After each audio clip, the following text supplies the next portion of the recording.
তুই এতদিনে কাজের কাজ করেছিস, কত সুন্দর। তোমার সাথে বুঝি সুন্দর করে আমার প্রেমটা জমবে ভালো। আরে লুল্লু ভাই, তুমি কোনো চিন্তা করো না, আমি তোমার সাথে আছি বললাম তো। তা তোমাকে আমার খুব ভালো লেগেছে। আরে বাহ, অনেকদিন পর প্রেমের প্রস্তাব পেলুম, কি যে ভালো লাগছে। চল চল তাড়াতাড়ি চল লল্লু, চল। লল্লু যা শুরু করেছে না বোধের রাজা সাহেব, তা আমাদের বোধের মান সম্মান সবই বুঝে গেল। বুঝেছেন রাজা সাহেব?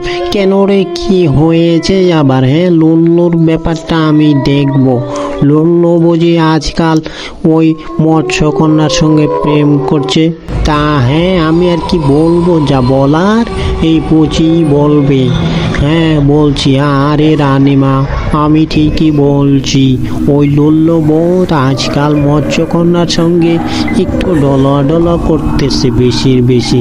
তা আমাদের কি আর মান সম্মান থাকলো? একটু লোককে আমরা ধরে এনেছি, ওই মৎস্যকন্যাকে তুই আমাদের হাতে তুলে দিবি এবং আমরা তা বিক্রি করে সবাই ভাগ ভাগ করে নেব, অনেক টাকা হবে আমাদের।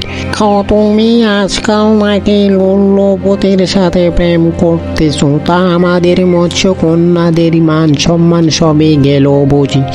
না না না রানীমা, আমি তা কখনোই করব না। ওই লল্লুকে আমি শুধু প্রেমের ফাঁদে পেলিয়েছি, পরে বাকিটা দেখবে। লল্লু আমার সঙ্গে চালাকি করে কোনো লাভ নেই, আমি তার উচিত শিক্ষা দেব। তুমি শুধু আমার সাথে থেকো। তা আমাদের বিয়েটা কবে হচ্ছে ঘোষণা? তুমি একটু তাড়াতাড়ি বলো না, আমার মন যে আর মানছে না, কেমন যেমন উদাও উদাও করতেছে। না না লল্লু, আমি তোমাকে বিয়ে করতে পারবো না। আমার মৎস্যকন্যাদের মান সম্মানের একটা ব্যাপার।